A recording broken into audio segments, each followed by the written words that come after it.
Aujourd'hui, comme je disais tantôt, on est une journée spéciale dans l'année, une période spéciale. On va voir avec les passages qu'on va regarder ensemble que le Seigneur, il veut qu'on se réjouisse. Dans cette période-là, on est dans la période de la fête. C'est une fête.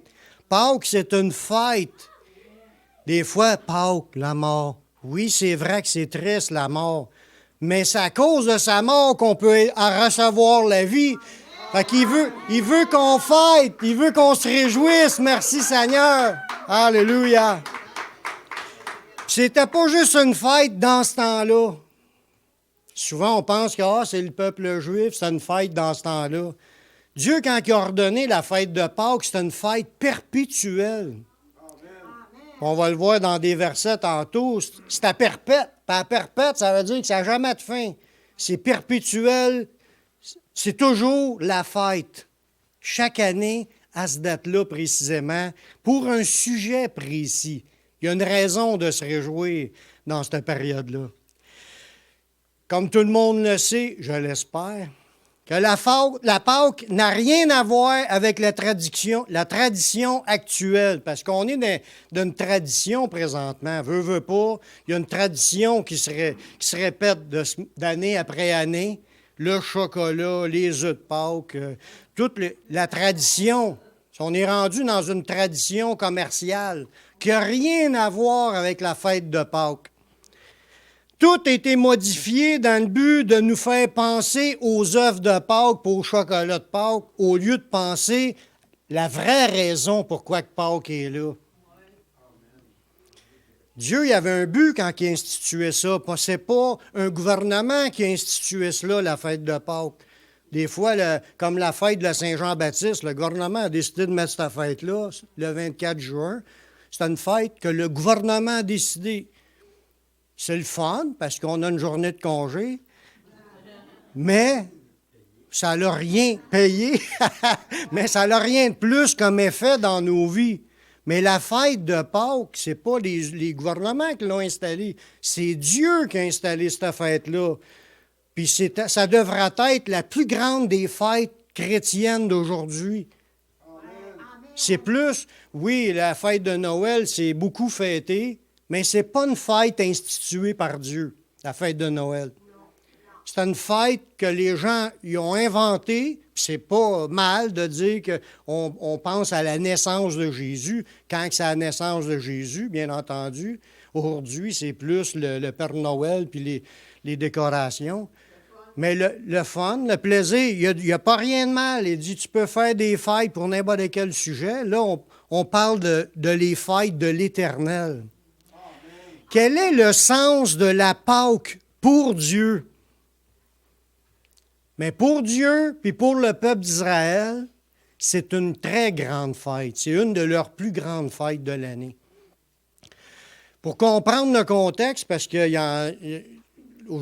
avec ce qu'on apprend avec les chocolats de Pâques et tout ça, on a perdu le fil de l'histoire. Aujourd'hui, on est là pour se commémorer ce que Dieu nous a dit pour qu'on comprenne à quoi que ça sert la fête de Pâques.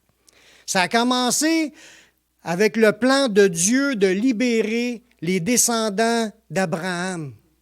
Comme on voit Dieu a fait des alliances à Abraham, il a promis de bénir sa postérité. Puis dans les temps, mais il y a eu une très grande famille, lui qui n'avait pas d'enfant, ça a tout pris pour qu'il y ait un enfant. C'est arrivé à la fin de sa vie qu'il y a un enfant, mais après ça, le Seigneur, il a débloqué, il y a eu toute une descendance. Là. Son petit-fils, il a eu 12 enfants, puis là, c'est la tribu d'Israël avait été choisie pour représenter Dieu sur la planète. Bon, au bout d'une couple de 100 ans, il y a eu pas au bout d'une couple de 100 ans, juste un peu avant, il y a eu comme une famine dans cette période-là, puis le peuple d'Israël s'est ramassé en Égypte pour survivre, parce que les temps étaient difficiles. Je veux faire une histoire courte, parce que ce n'est pas le sujet réel que je veux vous parler.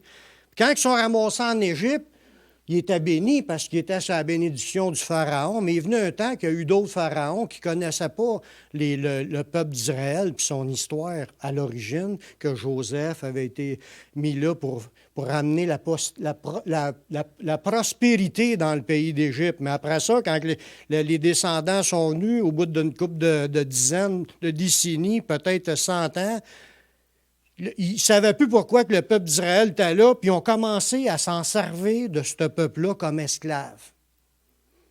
Là, ils les ont dominés parce qu'ils devenaient trop nombreux. Puis là, ils contrôlaient même les naissances pour qu'il y ait trop d'enfants. Ils demandaient aux sages-femmes de tuer les enfants. Puis là, le peuple, il était immense là-dedans, mais il était tous comme esclaves parmi les Égyptiens. Puis là, l'histoire d'esclavage, ça dit qu'ils ont été esclaves pendant 400 ans. Qui ont été esclaves, puis à souffrir, puis à crier à l'Éternel pour une délivrance. Dieu avait fait une promesse à Abraham, il avait dit ça d'avance à Abraham. L'Éternel a dit à Abraham, on voit ça dans Genèse au chapitre 15, le verset 13 et 14. « Sache que tes descendants seront étrangers dans un pays qui ne sera point à eux, et ils seront asservis. On les opprimera pendant 400 ans.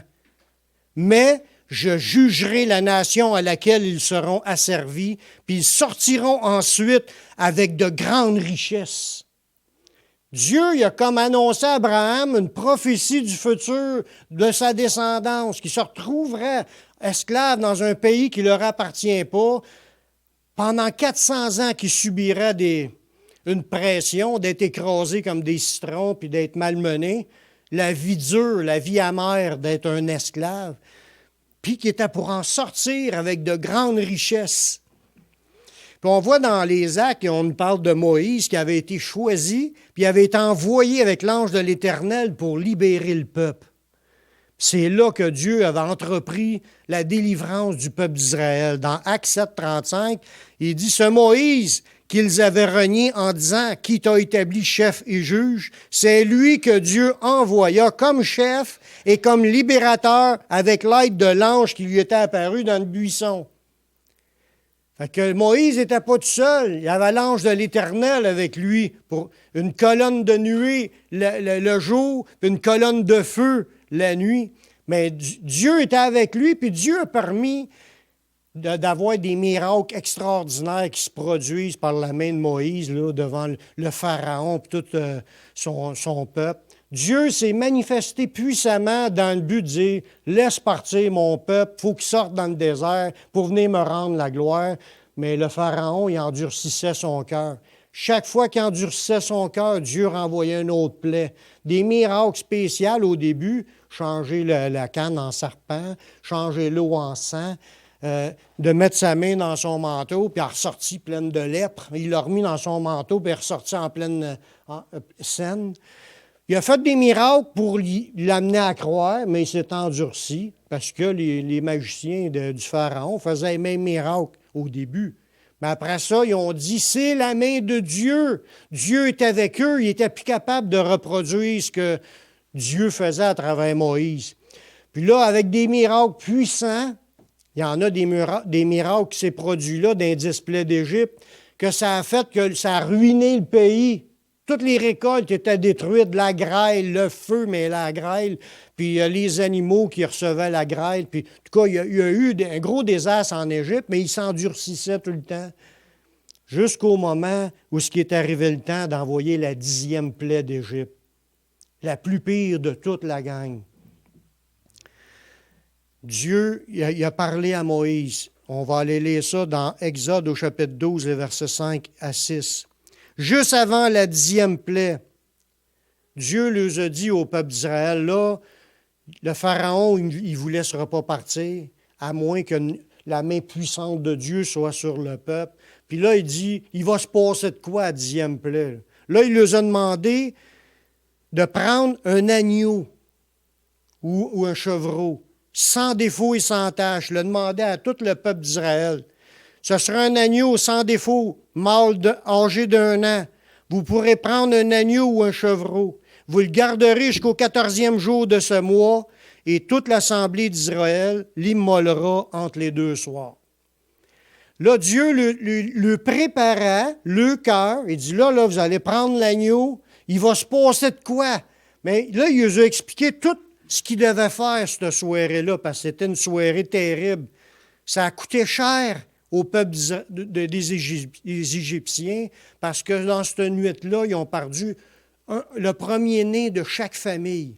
Chaque maison a perdu le premier-né de sa famille. Une grande mortalité dans le peuple entier, dans le peuple d'Égypte.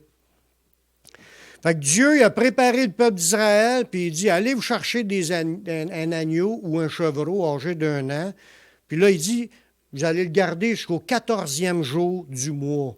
Pour ceux pour information, c'était le mois de Nissan. Il faut comprendre que les Juifs n'utilisaient pas le calendrier que nous, on utilise. Nous, on utilise un calendrier solaire, mais eux autres, ils utilisaient le calendrier lunaire. Puis ils n'ont pas le même nombre de jours, fait que leur journée n'arrive pas en même temps que nous.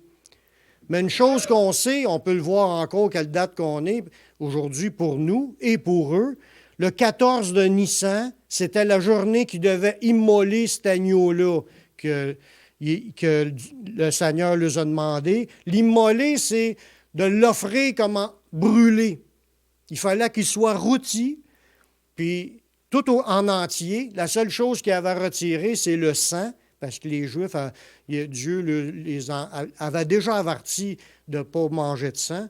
Fait qu'il avait retiré le sang, mais il y avait quelque chose de spécial à faire cette soirée-là avec le sang. Il dit, ensuite, au verset 7, ils devaient mettre le sang de l'agneau sur leur cadrage de porte puis de fenêtre. Prendre le sang, puis de badigeonner de sang avec des branches, le cadrage de porte puis de fenêtre, parce que ce soir-là, l'ange de la mort était pour passer. Puis toutes les maisons dans lesquelles il n'y aura pas de sang sur les cadrages de porte, le premier-né de la famille était pour mourir.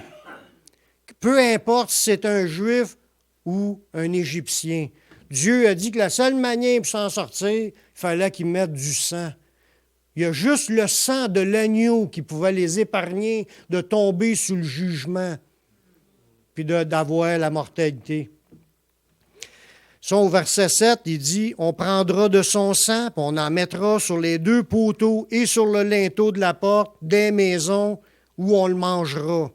Fait que, il y a beaucoup de gens qui se sont empressés à obéir. Tous ceux qui croient à la parole de l'Éternel, je ne pense pas qu'il y en ait gros parmi le peuple juif qui n'y croyait pas, parce que avec tous les miracles puissants que Dieu avait permis de faire en Égypte, il fallait vraiment que tu sois endurci pour ne pas vouloir le faire, après avoir vu tout ce que Dieu avait fait. Puis, pendant qu'ils faisaient leur cérémonie ce soir-là, il fallait qu'ils soient tous habillés, prêts à partir. Parce que Dieu a dit, ça va se faire vite, là. Il va se passer quelque chose dans le peuple d'Égypte, puis là, ils vont vous jeter dehors, ils vont vous expulser de l'Égypte, puis ils vont vous donner plein de stocks pour accomplir ce qui avait été annoncé à Abraham par le Seigneur, de ce qu'il sortirait avec beaucoup de richesses. Mais il fallait qu'il soit prêt à sortir.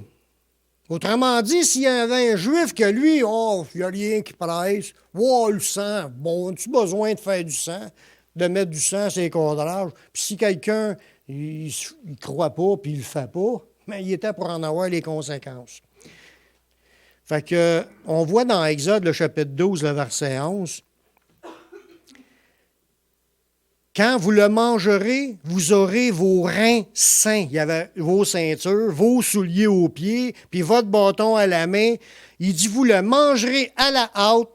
C'est la Pâque de l'Éternel. » Pour ceux qui ne savent pas, le mot Pâque veut dire « passer par-dessus »,« passer outre »,« épargner ». En anglais, on dit « pass over », « passer par-dessus ». Parce que l'ange de l'Éternel, cette nuit-là, l'ange de la mort, a passé par-dessus tous ceux que leur maison, il y avait du sang sur leur cadrage. Ceux que le sang n'était pas là, ils ont été frappés. C'est pour ça que Dieu, quand il leur a dit ça, il voulait que tout le monde prenne au sérieux Hey, faut manger l'animal, faut respecter ce que Dieu dit, puis le faire, puis d'être à la hâte, prêt à partir, parce que ça va se déclencher comme quand la mort va s'étendre dans tout le peuple d'Égypte. Là, les Égyptiens, là, ils étaient comme revirés à l'envers, c'est sûr, bouleversés. Toutes les familles avaient perdu un membre de leur famille. Puis, il était rendu, il n'avait là, des Juifs. Il n'avait là, il fallait que ça sorte. Là. Les plaies étaient trop fortes. Il venait de vivre des plaies, là, qu'il n'y a même plus d'eau à boire, il n'y a plus rien à manger, les animaux étaient morts, les champs de culture étaient tous détruits par la grêle. Ça commençait à coûter cher aux Égyptiens. Imagine-toi, là, c'était un membre de chaque famille qui venait de mourir à cause de cette plaie-là.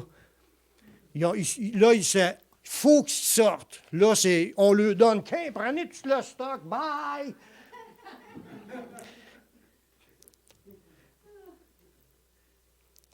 Puis le but de cela, Dieu voulait frapper tous les dieux de l'Égypte.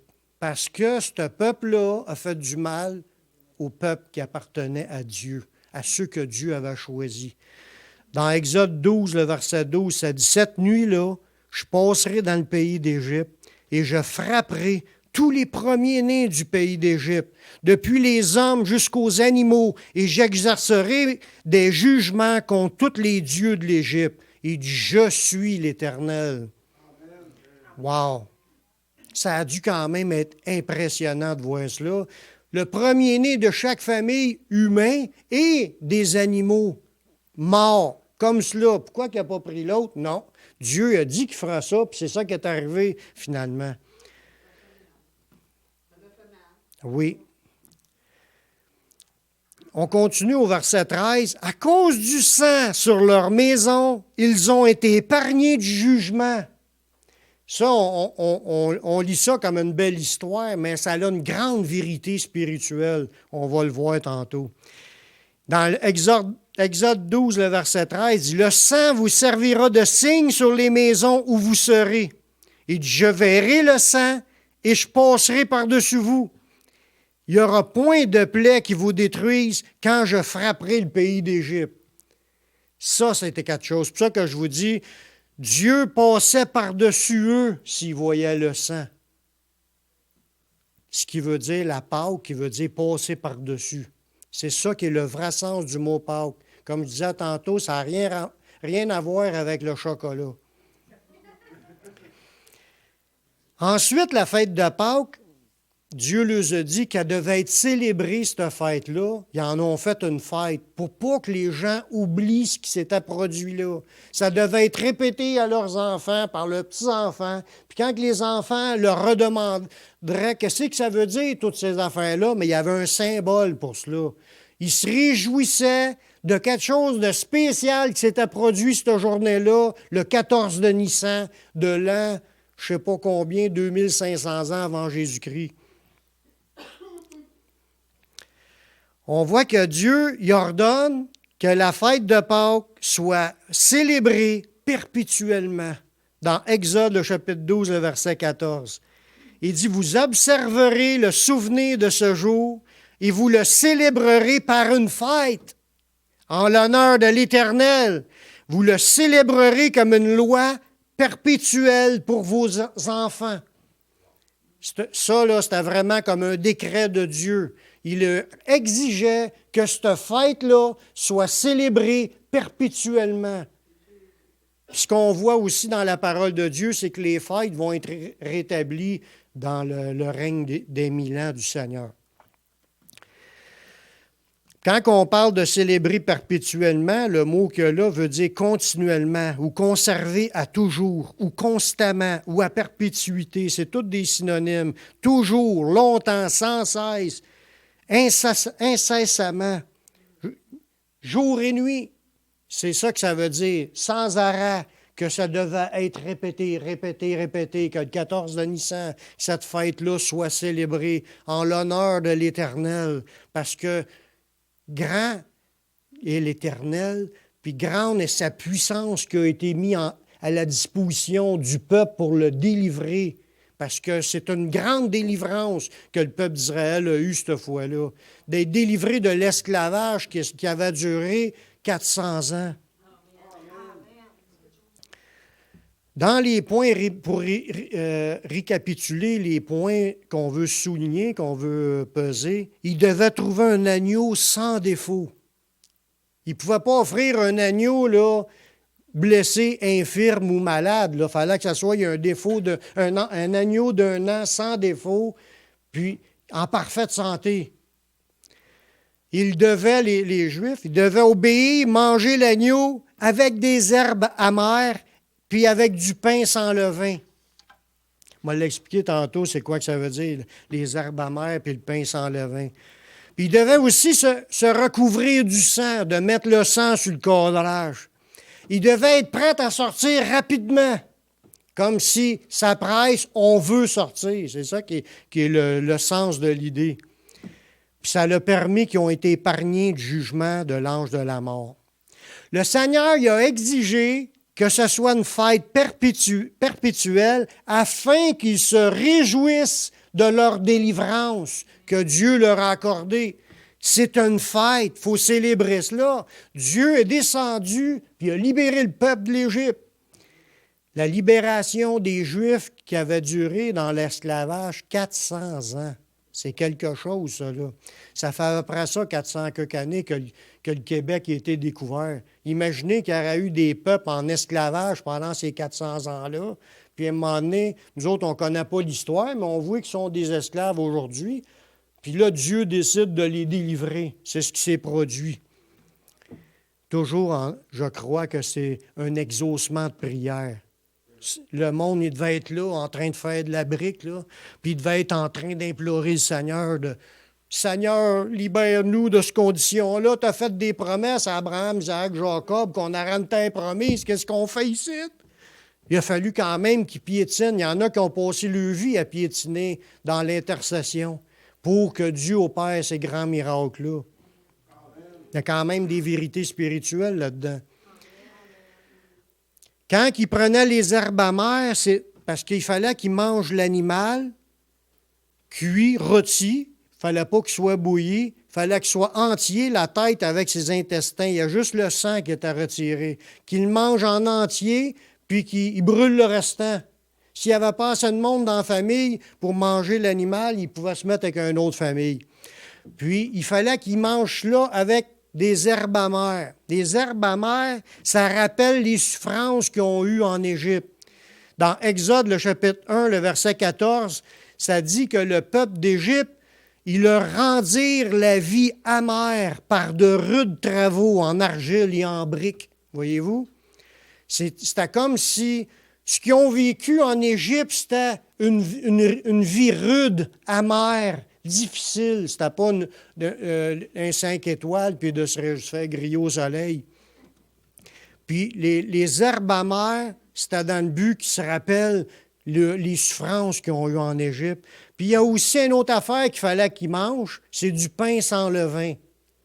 Puis ça, Dieu a fait une autre fête qui commençait aussi le lendemain, le 15, pendant 7 jours, qu'ils devaient manger du pain sans levain. Fait que les Juifs, pendant 8 jours de temps, ils n'ont pas de levain dans leur maison. Ils font le ménage, puis ils mangent que des choses sans levain. Puis le pain sans levain, il y avait un autre symbole spirituel dans cela. On voit ça dans Deutéronome chapitre 16, le verset 3. Et Dieu leur explique que pendant la fête, tu ne mangeras pas de pain levé, mais tu mangeras 7 jours des pains sans levain, du pain d'affliction. Car c'est avec précipitation que tu es sorti du pays d'Égypte. Quand je vous disais tout à l'heure, il fallait qu'ils soient déjà habillés, le bâton à la main, prêts à partir. Puis ils mangeaient du pain sans levain pour que ça soit comme l'idée, on n'a pas eu le temps d'attendre que le pain soit levé, on sort sa presse. Il dit, c'est avec précipitation que tu es sorti du pays d'Égypte, puis il en sera ainsi afin que tu te souviennes toute ta vie du jour où tu es sorti d'Égypte. Voyez-vous, la fête de Pâques, c'était dans le but qu'ils se souviennent toute leur vie que cette journée-là, l'Éternel les a sortis. Ils ont été libérés de leur vie de misère et d'esclavage.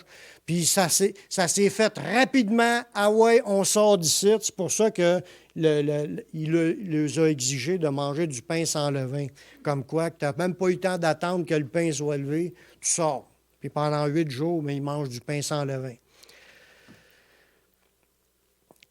Mais ça, je lui ai raconté l'origine de la fête de Pâques.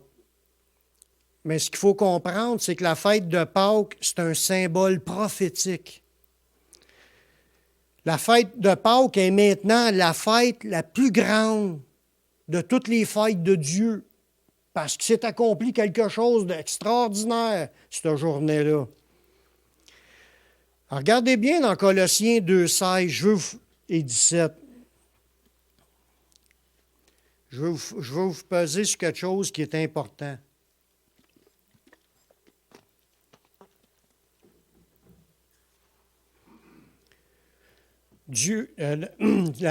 L'apôtre Paul a parlé aux Colossiens qui étaient des non-juifs.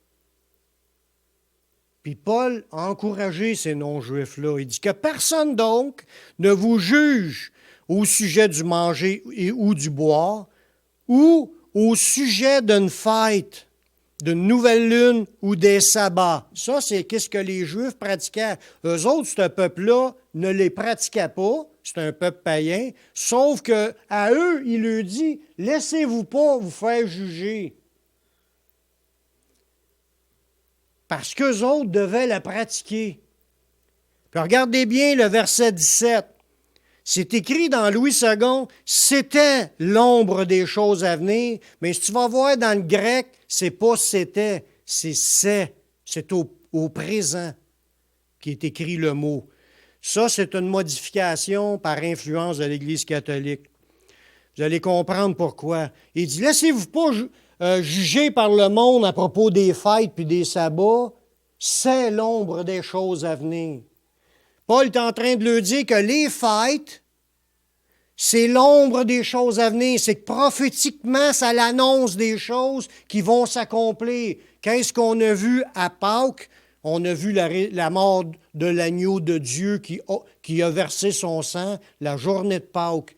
Comme l'agneau avait été à Pâques, a été versé son sang pour le mettre sur le cadrage de porte. C'était une annonce prophétique de la mort du Messie, cette journée-là, à Pâques. Comme à la Pentecôte, il y a eu une autre fête à la Pentecôte qui a été accomplie prophétiquement.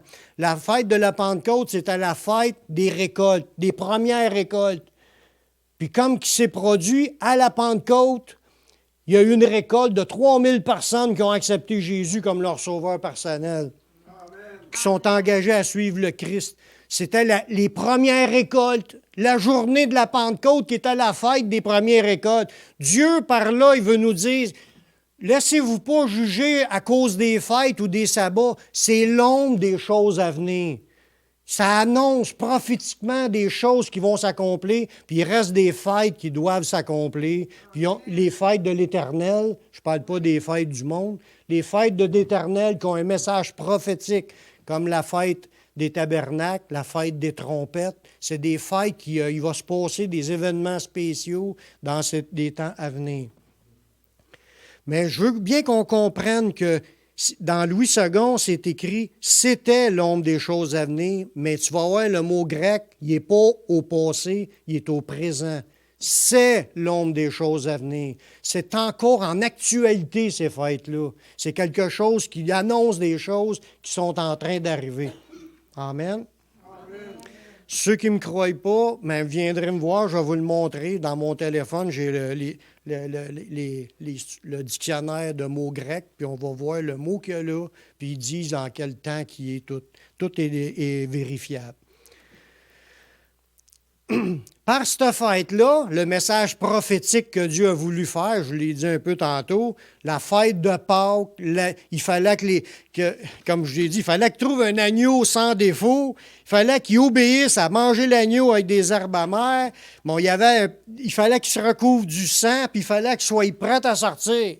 Ça représente la repentance, comment il faut que tu sois prête à vouloir changer de vie quand tu viens au Seigneur. Ça va toute une vérité spirituelle avec aujourd'hui. Dans 1 Pierre, chapitre 1, versets 18 et 19, On voit qu'il fallait qu'il trouve un agneau sans défaut et sans tache. Bien, Dieu en a trouvé un de ces agneaux-là. Puis il n'y a pas un humain sur la terre, ni un ange dans le ciel qui était digne, comme ce qui s'est produit là, dans 1 Pierre. Pierre nous dit, sachez que c'est pas par des choses périssables, par de l'argent ou de l'or, que vous avez été rachetés, de la vaine manière de vivre que vous avez hérité de vos pères. Mais c'est par le sang précieux de Christ, comme d'un agneau sans défaut et sans tache. Ça prenait un animal parfait qui soit offert en sacrifice cette nuit-là, puis de prendre son sang, puis de le mettre sur le cadrage pour être épargné de l'ange exterminateur. Mais Jésus était l'agneau de Dieu qui a versé son sang la journée de Pâques. Ça, c'est une autre affaire qu'il faut comprendre, qu'on est mêlé. Aujourd'hui, on ne comprend pas ça. Pâques, le dimanche, c'était pas le dimanche, Pâques. Ça, c'est la fête catholique. Vendredi saint puis la Pâques, ça n'existe pas dans la Bible. Le vrai Pâques, c'est le 14 de Nissan. La date est écrite, puis ça tombait hier, la vraie 14 de Nissan, qui était Pâques. Puis Pâques n'est pas la résurrection. Pâques était la mort de l'agneau. Jésus est mort la journée de Pâques. Il est ressuscité 3 jours après. Mais tout le monde pense qu'à la résurrection du dimanche, puis la mort le vendredi, ça n'a pas rapport. Puis ils mettent ça toujours le dimanche. Ça n'a pas rapport, c'est une date précise qui change d'une année à l'autre. Ça peut tomber un mardi, ça peut tomber un mercredi, ça peut tomber un samedi. C'est le 14 de Nissan, puis c'est jamais la même chose. Ce qu'on suit aujourd'hui, la tradition, comme je disais au début, c'est la tradition catholique qui n'a rien rapport avec la Bible. Tout est faussé. Pâques n'est pas dimanche. Pâques était la mort, n'est pas la résurrection non plus, Pâques. Comme s'ils disent qu'il est ressuscité dimanche de Pâques. Ça n'a pas rapport. Il est mort la journée de Pâques. La vraie fête de l'Éternel qui doit être perpétuelle. Si on veut s'ajuster à obéir au Seigneur, il faudrait plus regarder ce genre d'informations-là que ce qu'on entend dans le monde populaire parce qu'on suit des traditions d'une religion. Hein? Ah. Complètement contraire à la parole de Dieu. En plus de cela, ce qui s'est passé quand Jésus a versé son sang, c'est un agneau sans défaut et sans tache. Il fallait qu'il soit sans défaut et sans tache. Jésus, il était sans péché. Même s'il était tenté en toutes choses, il y avait un corps comme nous qui pouvait être tenté en toutes choses, mais il n'a pas tombé dans aucun péché. Il n'a pas désobéi à Dieu. Il a accompli 100% ce qui est écrit dans l'Ancien Testament, dans le but de nous donner sa justice. Mais quand il est mort sur la croix, ça nous a permis à nous une délivrance. Autant que le peuple d'Israël a été délivré de l'esclavage de l'Égypte, quand le sang de Jésus s'applique sur une personne, ça dit qu'il est délivré de sa vie passée. Si quelqu'un est en Christ, il est une nouvelle créature. Les choses anciennes sont passées. Voilà, toute chose est devenue nouvelle. C'est la délivrance de notre passé. Il dit dans Éphésiens 1:8, en lui, nous avons la rédemption. Un rédempteur, c'est quelqu'un qui nous rachète. Autant qu'on était esclave du diable, Jésus a payé ce que ça coûte pour pouvoir nous reprendre. On lui appartient maintenant. Il nous a sortis des griffes des ténèbres. La Bible dit qu'il nous a sortis du royaume des ténèbres, puis il nous a transportés dans son royaume à lui. On est maintenant des enfants de Dieu. On appartient au Seigneur. Il a payé ce que ça coûtait pour nous racheter. On n'est plus des gens sous l'esclavage du diable. On l'était. On l'était tous, des gens sous l'esclavage du diable. Comme le peuple juif était esclave en Égypte.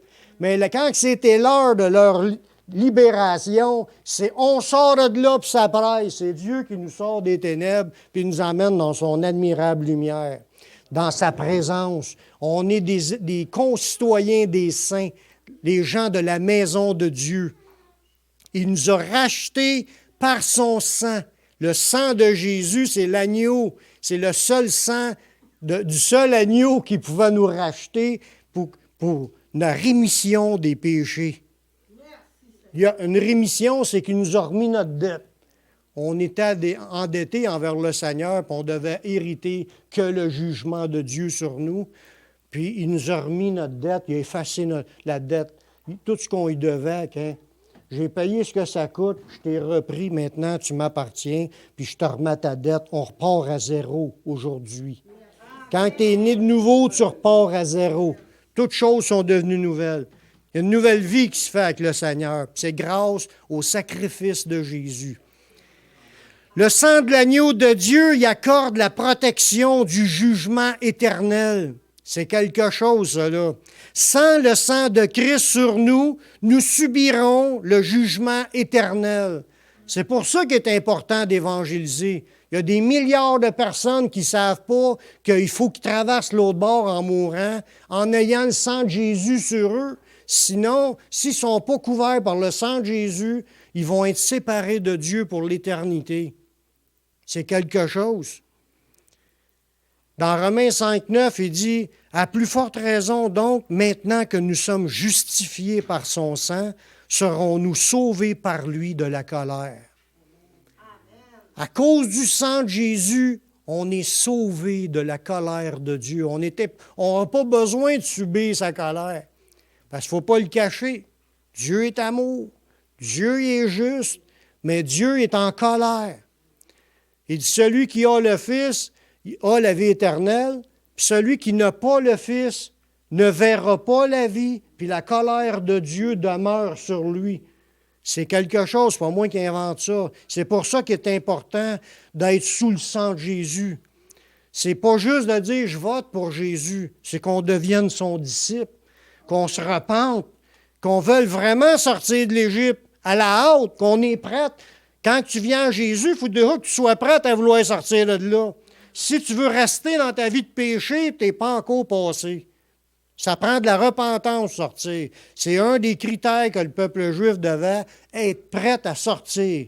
Puis ça représente la repentance. Puis les gens qui veulent recevoir le sang de Jésus sur eux pour être purifiés, il faut qu'ils soient repentants, prêts à sortir. Je veux sortir, je suis tanné de cette vie-là, je veux que ma vie se change, puis je veux surtout d'être pardonné parce que je ne veux pas mourir dans mes péchés, puis d'arriver l'autre bord, puis pas pouvoir rentrer parce qu'on est couvert de péchés, puis ça nous empêche. Nos péchés nous empêchent d'entrer dans la présence du Dieu saint. Il faut absolument être purifié, puis la seule chose qui pouvait nous purifier, c'est le sang de Jésus.